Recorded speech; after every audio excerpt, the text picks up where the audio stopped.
Casais, porque já ajudou e continua ajudando muitos casais, né, Claudemir? Bom dia para você. É um prazer enorme estar aqui, um prazer falar com você.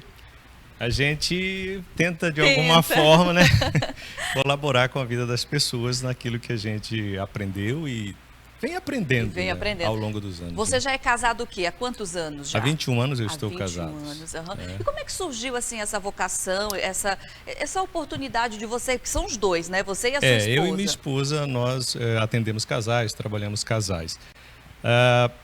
O trabalho mesmo diretamente com casais surgiu pelo menos há uns 6 anos, quando eu estava concluindo, na verdade, o meu doutorado, e eu tive a oportunidade de fazer um curso preparatório da Universidade da Família. A Universidade da Família hoje no Brasil tem muitos cursos e um deles preparava para atendimentos a casais. Nós fizemos o curso inicialmente e depois nos sentimos impelidos a também colaborar com outros casais naquilo que a gente aprendeu e que estamos procurando viver, né? E aqui em Vilhena fomos convidados pelo pastor da nossa igreja para também colaborar com outros casais, né? E assim, hoje, né, você que ajuda outros casais, Claudemir, qual que é um dos maiores problemas conjugais no relacionamento, mais comum assim, mais frequente de surgir? O mais frequente de surgir tem muito a ver com relacionamentos. E a gente percebe muito relacionamento quando eu falo a presença de outras pessoas nesse espaço. Nesse momento, a hora que o filho aparece, por exemplo, a filha aparece e entra nessa dinâmica, ou um casal que apresenta filhos, mesmo que não sejam dos dois, normalmente isso gera um conflito grave. E grave, viu só, gente? Então é o seguinte, o tema de hoje: filhos devem vir em primeiro lugar no casamento? E agora eu volto com o meu convidado de hoje, com o Claudemir Paula, terapeuta de casais. Vamos lá, Claudemir, o casal, recém-casados, tudo tranquilo, beleza, casaram, felizes, curtiram a lua de mel e planos e tal. E aí, qual o momento ideal para ter filhos? Existe literalmente um momento certo para ter filhos? Olha, o momento certo que a gente percebe é aquele momento que o casal conseguiu resolver aquelas coisas de conflitos iniciais. Então, a nossa experiência mostra que isso varia entre 2 e 5 anos, né? Se a gente for pegar uma ideia protótipo, assim, isso é o ideal. É o ideal. Então, entre 2 e 5 anos... Curte, né? O casamento primeiro. Exatamente. Os 2 primeiros anos é muito de ajustes. Porque você tem duas pessoas vindo de lugares diferentes, costumes diferentes, gostos diferentes, famílias diferentes. Então, para ajustar isso, horários, momentos, coisas que gosta, conhecer o outro, esses 2 anos são cruciais.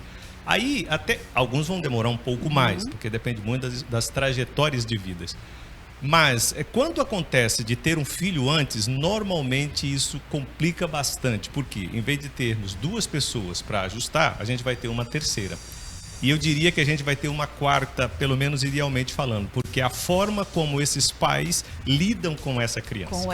Como eles veem a criação dos filhos. Isso é muito delicado. E isso nós estamos falando daquele casal que não tem filhos ainda, né? Eles casaram recentemente e aí, é claro que futuramente vão querer ter filhos, mas aí eis a questão, né? Qual o momento ideal? E é justamente isso que você falou. O ideal seria curtir primeiro, se adaptar, né? Entender ali o conjunto, para depois pensar, né? Se planejar primeiro, né, Claudemir? Para evitar problemas. Para evitar, eu diria, para que essa criança, quando chegue no casamento, ela não assuma papéis que não são dela. Porque, às vezes, o casal pega a criança para tentar resolver um problema que é deles. Então, eles estão com um problema de relacionamento, eles estão com um problema que precisa ali ajustar alguma coisa que não está legal, e aí pega-se a criança para fazer isso. Normalmente, isso não dá certo. Normalmente você cria mais problemas com a presença dessa criança do que resolve o que já estavam ali instalados. Tá. Existe uma prioridade na família? Eu devo priorizar meu filho ou eu devo priorizar meu marido? Olha, biblicamente falando, a gente tem uma regra muito clara com relação a isso, né? E às vezes é difícil explicar isso para os pais quando nós falamos disso. A prioridade deve sempre ser o casal, nem é a família, o casal. O casal. Por quê? Porque, biblicamente falando, a Bíblia diz assim, ó: deixará pai e mãe e unir-se-á sua esposa, ou vice-versa. Quando a gente fala de prioridade, não é que a criança não exija cuidados. A prioridade é, eu não posso colocar no meu filho ou na minha filha o meu objetivo de vida. Por quê? Porque essa criança vai crescer, vai ter uma identidade e ela vai cuidar da vida dela. Quando o casal pega essa criança, seja homem ou mulher, e coloca como foco de vida, como as realizações de vida na criança, isso gera frustrações pro casal e gera frustração para essa criança, porque ela cresce com aquela expectativa de que tem que atender os sonhos dos pais. E isso é muito complicado na vida adulta. Agora, o que acontece muito e que é muito comum, Claudemir, são duas pessoas que já foram casados, que já tiveram, né, outros relacionamentos e que se uniram e aí tem filhos com relacionamento anterior. E aí, como fica isso? Aí a gente tem, eu diria, um desafio, talvez, eu lembro do Cláudio ao quadrado, né? As palestras do Cláudio. Por quê? O que acontece, né? Primeiro, vamos tentar olhar isso da perspectiva da criança. A criança sempre olha para quem não é pai dela com muito dificuldade. Primeiro porque ela sente assim, quem é essa pessoa que entrou na minha vida? Seja mãe ou seja o pai que não é pai. Segundo, na cabecinha dela, ela sempre vai desejar o pai. Mesmo que a outra pessoa, o homem ou a outra mãe, né, que a gente poderia chamar de madrasta, seja uma pessoa maravilhosa, na cabecinha dela, ela sempre cria o pai dela. Então, esse é o primeiro elemento complicado. Como é que a gente lida com essa criança? Com essa criança. Para os pais, aí é que entra algo que é delicado. Primeiro porque o relacionamento, vamos pensar enquanto homem, que eu tenho com uma menina que não é minha filha, ele precisa ter um cuidado e um zelo de uma construção muito grande. Porque dependendo na hora que eu entro na vida dessa menina, ou ela entra na minha vida, eu posso ter a tendência natural de não vê-la como filha, mas vê-la como outra mulher. E isso afeta o casamento, porque a mãe pode perceber que eu estou olhando para essa menina não como uma filha, e eu não desenvolvo para ela um carinho de filha, mas eu começo a olhar para essa mulher como um olhar de outra mulher. Então, isso precisa, eu diria, de acompanhamento, de ajustes e de cuidado, né? Normalmente, a gente orienta casais, quando estão nessa fase, a ter uma pessoa externa. Um pastor, um terapeuta, um psicólogo. Para quê? Para fazer o acompanhamento da criança, porque ela vai ter um período de adaptação, e para fazer o acompanhamento do pai ou da mãe de como lidar com essas coisas no dia a dia. Certo? Por quê? Imaginemos, por exemplo, que essa menina, né, tem 11 anos, 12 anos, ela está entrando na fase da adolescência. Ela vai ter que lidar com as suas próprias emoções, conflitos, né? Que é natural, de menina, de mulher, ao mesmo tempo que ela vai ter que lidar com os conflitos com a mãe e agora com esta pessoa que entrou. E se o pai dela for vivo, tem uma outra terceira pessoa aí. Então ela fica perdida. A quem eu me dirijo? A quem eu organizo a minha vida para focar? Então aí precisa-se de muita ajuda. A gente acompanha alguns casais e normalmente é necessário sentar, separar atividades. Não é, por exemplo, se é o homem que está se dirigindo a essa menina, quem é que tem a autoridade sobre essa criança? A gente indica a mãe, porque eu sou externo. Ela vai ter muita dificuldade de aceitar a minha autoridade como pai. Então, a autoridade de decidir coisas complexas, delicadas, coisas que interfiram no futuro dessa menina, a responsabilidade do pai. A mãe, né? A mãe vai ensinar essa menina a respeitar a minha presença enquanto pessoa, enquanto um adulto, enquanto alguém que colabora. Mas ela aceitar a minha autoridade como pai é muito, muito delicado, principalmente se o pai dela estiver vivo. E aí, nós estamos aqui se referindo à menina. Mas e quando é menino, eu acho que isso ainda é um pouquinho mais grave. Muito mais grave. Por quê? Porque geralmente o menino, o pai não está em casa, se separaram, então fica ali na casa a mãe e o filho, né? Então ele se sente, né? Não, isso aqui é eu que mando, eu sou o homem da casa agora. E aí de repente veio um outro homem que agora é meu padrasto e aí vai casar com a minha mãe, como assim? Principalmente quando ele é maior. Quando ele é pequenininho, muitas vezes ali quando ele tem entre até 7 anos, a presença de um outro homem na casa dá aquela sensação, agora eu tenho um pai. Né? E aí, quando crescer, talvez ele sinta um pouco de ciúmes. Mas quando ele já passou dos 7, 9, 10 anos, você apontou com muita clareza. Esse menino se sente o homem da casa. O homem da casa. Né? E muitas vezes os pais cometem um erro que nós consideramos, particularmente enquanto terapeutas de casais, erro gravíssimo. Esse menino dormia na cama com a mãe. Com a mãe. E aí, o que acontece? Entra esse homem e ele é tirado daquele espaço e colocado num outro espaço sozinho, normalmente. Que é o correto a ser feito. E aí ele se sente exatamente assim, peraí, a cama era minha, a mãe era minha, eu dormi aí. E mesmo que isso não seja consciente, a percepção dele é, eu perdi a minha mãe. Para um outro homem. Para um outro homem. Aí começam os conflitos. Aí começam os conflitos, os ciúmes. Às vezes ele nem entende, ele fica irritadíssimo. Né? Às vezes ele tá achando legal. Porque agora ele tem um cara para conversar. Alguém que acompanha a idade dele, que sai com ele gosta muito disso. Mas, ao mesmo tempo que ele está gostando dessa relação com esse homem, ele lembra-se que, peraí, a minha mãe, eu estou perdendo a minha mãe para ele. Então isso é muito conflituoso. Por isso que muitas vezes, nesse momento, a criança fica rebelde. Ele nem sabe o que está acontecendo. Ele não consegue perceber que ele está com ciúme da mãe dele. Ao mesmo tempo que ele se culpa por isso. Porque ele olha e diz assim, não, mas é a minha mãe. Como assim eu estou com ciúme da minha mãe que agora está tendo marido? Isso é uma confusão muito complicada. Né? Por isso que a gente sempre orienta a ter um acompanhamento especializado. Sabe? Um psicólogo, um terapeuta, às vezes até um psiquiatra, dependendo do caso, para ajudar esse jovem a se encontrar nessa nova relação. Porque, na verdade, ele se perde. Ele se perde. E aí, filhos, devem vir em primeiro lugar no casamento? É o assunto do nosso bate-papo de hoje.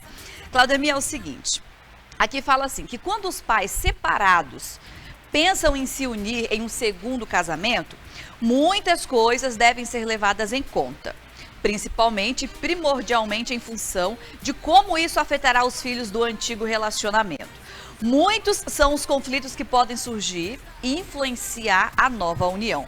Casa e dinheiro, resolver o passado e situação parental, ou seja, é importante que fique claro o papel e as responsabilidades do padrasto ou madrasta no segundo casamento. Aí eis a questão, vamos lá primeiro aqui o pontinho. Casa e dinheiro, o que acontece? A cara dele, é muito engraçada a cara dele. Casa e dinheiro. Tá, nossa. Separaram. Quando você se separa, eis a questão, separa os bens, né? E aí, tá, um fica com o carro, o outro fica com a casa, um fica com a empresa, o outro fica com a fazenda e tal. Mas aí a pessoa tem o direito de seguir a vida dela, né? Vai casar de novo. Só que daí, quando você casa, como é que resolve isso? Pois é, a gente tem um princípio, algumas regras que são regras jurídicas, né? E a melhor coisa, normalmente, seria resolver isso juridicamente. Ou seja, se você tem bens, esses bens são do casal, houve uma separação, um divórcio, então, na justiça seria bom identificar quem fica com o quê. Por quê? Porque tanto o homem quanto a mulher precisam continuar as suas vidas. E se isso não tiver resolvido na justiça, o que vai acontecer? Imaginamos que eu tenho uma casa. Aí separou-se, a pessoa foi embora ou alguém, aquela casa ficou. A casa é de quem? É dos dois. É dos dois, mas juridicamente é dos meus filhos também. Exatamente. Aí casa, bota uma outra pessoa dentro de casa e aí vira uma confusão danada, não é? Quando há documentos, por exemplo, foi casado, há um documento sobre isso, a justiça tem um parâmetro um pouco mais sólido para tomar decisões, inclusive se alguém acionar a justiça, por exemplo, um filho, um herdeiro ali. O problema é que normalmente os casamentos que resultam em separação, eles não têm documentos de união, nem união estável, nada. Ou seja, fica tudo muito solto. E aí aquela casa foi comprada, essa casa não tem escritura, aquele carro foi comprado, mas está no nome de outra pessoa, aquela conta bancária existe, mas ela não está no seu nome, está no nome de você e de alguém da empresa. Essas questões complicam muito. Por quê? Porque depois, obviamente, não há definição exata do que é meu. O que é meu enquanto esposo que estou deixando essa casa, o que é da minha esposa. E aí há um elemento que é muito importante, que são as mulheres. Muitas vezes a pessoa que acaba sendo maiormente prejudicada são as mulheres, porque às vezes elas não têm renda própria. Só o esposo tinha. O esposo tinha. Né? E ele, às vezes, erroneamente, né? Isso é uma uma tradição nossa, considera que porque ele trabalhou fora, a casa é dele. A casa é dele. É óbvio que não. Não. É? Essa esposa ficou em casa, lavou, cozinhou, cuidou dos filhos, permitiu com que ele trabalhasse fora. Exatamente. Então, isso é uma consciência, às vezes, que a gente tem que mostrar para a pessoa. Ah, mas fui eu que trabalhei fora. Sim, mas enquanto você trabalhava fora, a sua esposa em casa cuidava dos filhos, cuidava da sua roupa, preparava a comida. Então, ela, pelo menos, a justiça diz que ela teria 50% de tudo aquilo que você construísse. Foi o que a doutora Aline falou, né? Quando nós conversamos sobre divórcio, né, e separação de bens aqui. Doutora Aline Leão, um abraço para você, advogada. Muito obrigada pela parceria, né? Semana que vem ela participa de novo do Partilhar. E é bem isso mesmo, né? Não é porque ela não trouxe dinheiro, renda para dentro de casa que não vai separar igualmente. Ela continua, né? E aí tem o outro elemento, os filhos. Os filhos. Né? Judicialmente falando, juridicamente falando, a nível de direito, tem direitos em partes de algumas coisas aí. Claro que depende muito da idade, do período e o quanto tempo estiveram junto. Mas não pode ser feita a revelia, sabe? Eu acho que quem quer viver um novo casamento, porque esse não deu certo, a gente sempre diz, né? O ideal é que não se separasse. Isso sempre é muito desastroso para todo mundo. Para todo mundo. Para os filhos, para quem ficou de um lado, para quem ficou do outro. Agora, a gente sabe que as coisas não são perfeitas. Acontecem problemas. Casamentos são formados de maneira errônea. Né? Alguém no meio dessa história esquece que era junto e faz alguma coisa que não é junto, atrapalha. E o resultado é o quê? Às vezes é a separação. Às vezes entra um elemento de violência nesse casamento e a gente precisa, às vezes, separar esses corpos para preservar a vida de um dos dois, normalmente da mulher. Agora, quando você vai unir-se em um novo relacionamento, é fundamental resolver esse passado. Exatamente. Que daí se você não resolve o passado, ele volta para te pegar. Literalmente. Aí, eis a questão.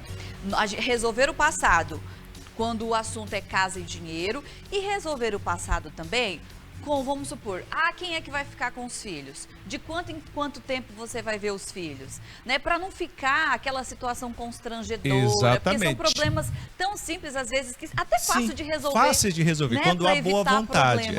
Você leu uma frase aí que foi muito importante.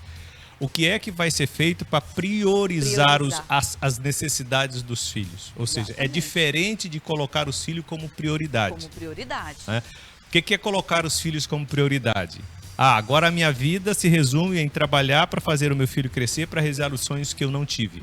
Agora, se os meus filhos tiverem problema, meu casamento acabou.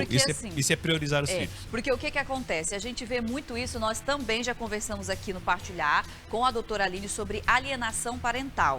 Porque o que acontece? Se separaram, tem filhos para cuidar. Mas aí sempre fica aquele joguinho. Porque fulano coloca o relacionamento em primeiro lugar. Porque fulano coloca a esposa ou o marido em primeiro lugar do que os filhos, né? Não, tem que ser os filhos em primeiro lugar. E fica essa briga, né? Por isso que você pontuou a verdade. Tem que ter clareza. Quanto tempo você vai ficar? Em que período eu vou estar? Até para a criança não ficar se sentindo, por exemplo, trocada. Perdida também. Se ela sabe, por exemplo, que eu fico um final de semana com meu pai, né, e o outro com a minha mãe, ou eu fico uma semana na casa do meu pai e a outra semana na casa da minha mãe, ou eu vejo o meu pai, ou meu pai me liga. A gente sabe que as realidades são distintas. Às vezes o pai trabalha num local em que ele não pode ver toda semana. Mas há um meio em que essa criança fala com esse pai, há uma regra em que essa criança fala com esse pai ou com essa mãe, fica fácil para ela entender. Ela pode sofrer porque vai sofrer, ela vai sentir saudade, mas ela vai entender a regra. Qual é o conflito para ela? Quando não está claro. O pai aparece quando dá certo, né? E às vezes inventa desculpas naquele dia que era para estar com ele. A mãe, vice-versa, era para eles estar com a mãe. A mãe inventa uma conversa lá e não fica. Isso vai criando frustrações, né? E por que às vezes a pessoa que fica com os filhos reclama? Porque ela toma as dores. Ela vê a filha ou vê o filho sofrendo, ela toma as dores como pai e como mãe, que é natural. Né? E aí começa essa alienação, né? Problemas ali, né? Numa tentativa de proteger, inclusive, o meu filho de não sofrer. Gente, é complicado, né? Mas é muito bom a gente falar sobre esse assunto, porque a gente entende bastante. Maria Aparecida Rodrigues, bom dia para você, Maria. Ela colocou aqui, quero participar do sorteio do chapéu. Jéssica também está participando do sorteio do chapéu. Obrigada, tá bom? Pela participação. Vamos fazer o seguinte, só pra gente aqui finalizar esse assunto, meu diretor, aí daqui a pouco a gente vai pro intervalo comercial, e daí a gente vai pro outro ponto, que é a situação parental. Qual seria o papel, então, do padrasto e da madrasta, porque uma coisa é fato, madrasta não é mãe, padrasto não é pai, né? Então são coisas diferentes, né? Então qual que é o papel no relacionamento? O papel das tanto madrasta como padrasto, eu sempre vejo como o tom da leveza. Por quê? O pai, para essa criança, sempre será o pai de origem dela, mesmo que ele esteja morto. E a mãe também. Então, a primeira regra, não seja pai da pessoa que você está convivendo. Regra básica. Não tenta assumir esse papel, porque você não vai ser aceito. Se a criança ou adolescente quiser adotar você quanto pai ou quanto mãe, é uma decisão dela. Mas não tente forçar. Assuma seu lugar. Eu estou aqui, não sou seu pai, não sou sua mãe. Então, não faça esse papel. A criança não vai aceitar a sua correção. A criança não vai aceitar a sua repreensão. O que é que você precisa posicionar-se? Você precisa construir uma relação de respeito, mas não em relação ao pai, de respeito ao outro. Então você está nessa casa e você merece respeito enquanto pessoa. Você é uma pessoa que está nessa casa. Então ele vai respeitar você como respeitaria um tio, como respeitaria um vô, como respeitaria qualquer outra pessoa. Então essa relação de respeito. Agora, tentar ser o pai ou a mãe dessa criança normalmente resulta em confusão na cabecinha da criança e na própria pessoa, certo? E por que eu falei do tom de leveza? Porque normalmente essa madrasta ou esse padrasto vai conquistar essa criança exatamente por esse lado da companhia, da brincadeira, do cuidado, do zelo, sabe? De estar perto dessa criança. Porque a autoridade vai ser do pai ou da mãe. É aquela que vai cobrar, é aquela que vai exigir, é aquela que vai pôr na linha. E ele vai estar ali para apoiar as decisões dela, sempre. É o que a gente orienta, né? O padrasto apoia as decisões da mãe. Não interfere nessa relação que não vai dar certo. Que não vai dar certo. Madrasta apoia as decisões do pai com relação a esse filho. Não interfere aí porque nunca funciona. Normalmente alguém sai ferido. Bem isso. Bom, vamos fazer o seguinte, vamos para um rápido intervalo comercial, tomar um cafezinho, vou servir meu convidado, porque o Joel já preparou um cafezinho ali. Vamos tomar um cafezinho? Daqui a pouco eu volto com muito mais, tá? Não saia daí, vai participando do sorteio do chapéu. Se você quiser enviar sua pergunta também, fique à vontade. Um rápido intervalo comercial, daqui a pouco eu volto com muito mais. Está aí, gente, já estamos de volta com o nosso Partilhar e eu volto aqui a conversar com o meu convidado de hoje, com Claudemir Paula, terapeuta de casais. E aí tem uma pessoa que enviou uma pergunta que foge um pouco do tema, né? Foge aqui um pouco do tema, foge literalmente, na verdade, né? Do tema de filhos. Mas eu vou fazer a pergunta porque vamos aproveitar a oportunidade. Quem sabe também, né? O Claudemir possa te ajudar. Você, querido telespectador, ele perguntou assim, Kézia, pergunta pra ele. Na minha casa, no meu casamento eu viajo muito, eu trabalho viajando. E aí a minha esposa foi embora, alegando problemas de saúde. Como eu devo proceder? E aí, Claudemir? Que situação? Deixa eu ver se tem o nome dele aqui, é Ruimar. Eu diria, seu Rui, que nós homens temos um grande problema com algo que é desafiador, é a comunicação. É verdade, né? Nós mulheres já conversamos exatamente, mais. Homem... a mulher partilha mais os seus sentimentos, Verdade. as suas visões, as suas percepções. Nós homens, às vezes, focamos muito no prático, né? Então, muito provavelmente, o caso dele viajar muito, cuidar muito das coisas naturais, ele acaba perdendo a conexão com essa esposa. E pode ser uma desculpa, no sentido dela dizer eu estou doente, mas pode ser que ela realmente esteja doente em razão da ausência dele. Muitas pessoas têm dificuldade de lidar com as ausências e elas vão adoecendo. E isso é complicado, porque ao mesmo tempo que ela sente falta dessa pessoa, ela se sente constrangida em cobrar a presença dela em casa. Então isso é complicado. Por quê? Porque o que está faltando muitas vezes nessa relação é a comunicação. Então, uma sugestão que eu dou ao nosso amigo é que ele encontrasse formas de se comunicar melhor. Ou seja, de fazer com que essa mulher, mesmo na viagem dele, estivesse presente na vida dele. Nós temos muita dificuldade de fazer isso, eu confesso, enquanto homem. A gente precisa, às vezes, ter um ponto, né? Alguém que nos lembre. Lembrando, precisa fazer isso, precisa, né? Porque nós somos muito práticos e a gente chega em casa e acha que está tudo bem, mas a gente esqueceu de ligar para a esposa de manhã, esqueceu de dizer onde a gente estava. Não é por maldade, é porque a gente acha que é bobagem, né? Então, como ele viaja muito, uma forma dele fazer isso seria partilhar com ela, olha, estou hoje aqui, estou nesse hotel, estou nesse caminho, porque assim ela vai manter uma conexão com ele e vai sentir parte da vida dele. Olha, gente, muito interessante isso. Pessoal, muito bacana, né, o assunto, o tema. Por mim, eu ficava aqui horas conversando. Mas vamos lá, já para a gente finalizar o bate-papo de hoje, eu volto aqui na pergunta. E aí? Filhos devem vir em primeiro lugar no casamento, Claudemir? Como que a gente coloca isso na balança? A gente, primeira coisa que eu acho que precisa ter claro, né? As duas pessoas, quando estão num relacionamento, precisa ter objetivo comum.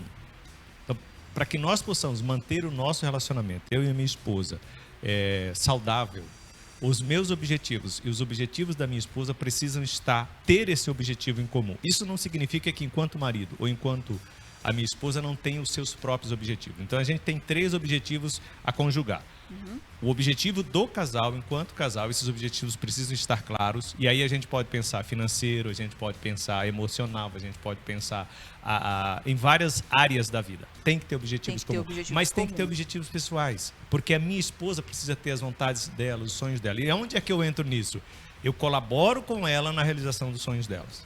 A minha esposa colabora comigo na realização dos meus sonhos. E juntos nós trabalhamos com um objetivo comum.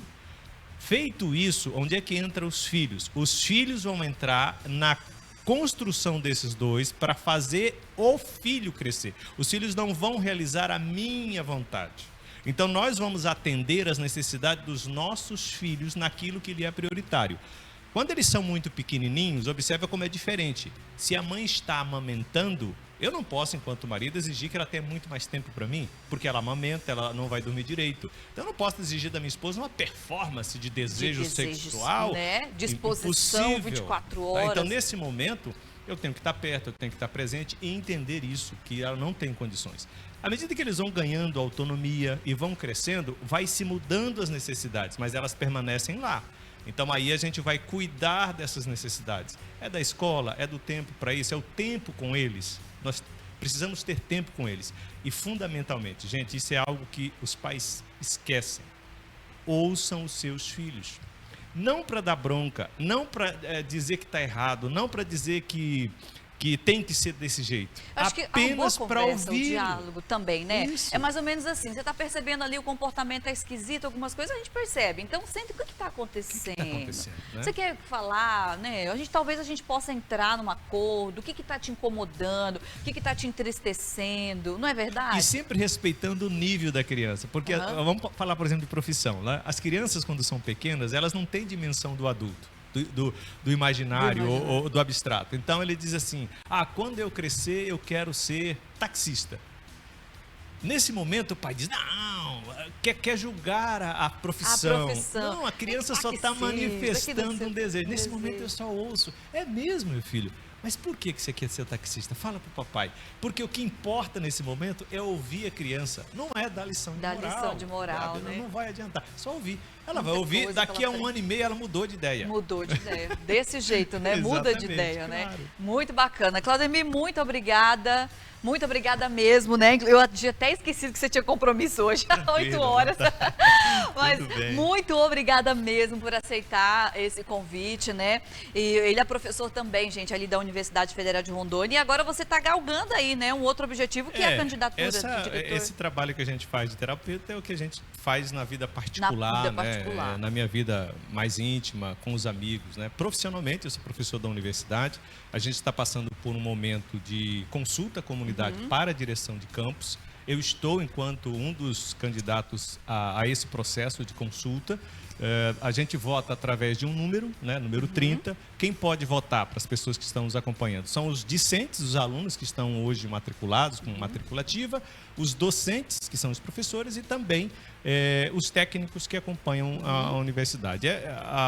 O acesso, né, a essa votação é feito por um sistema que se chama SEI, de eleição, e qualquer pessoa com senha no SIGA-A, que é o nosso sistema, pode participar da votação.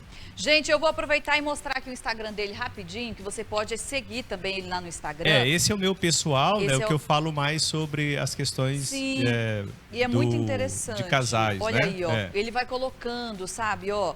Ele coloca várias postagens a respeito mesmo de relacionamento, ó. Várias postagens, é muito legal. É um conteúdo que vem com certeza para agregar e somar na sua vida. E tem também esse outro aqui, né? Esse é o meu perfil mais profissional, né? O nome tem a ver com o meu projeto, um projeto que eu tenho trabalhado esse ano, que é o Escrita na Prática. E aí eu concentrei nesse aí as atividades profissionais, né? Legal. Atividade da Uni, atividade com os alunos. Com os alunos, é muito bom. Claudemir, mais uma vez, muito obrigada e que Deus continue te abençoando aí nesse propósito, que eu tenho certeza que você está ajudando e vai ajudar muitos casais ainda. Obrigado por estar aqui, Deus te abençoe Amém. E você possa continuar assim, sorridente, feliz e impactando a vida das pessoas. Amém, obrigado!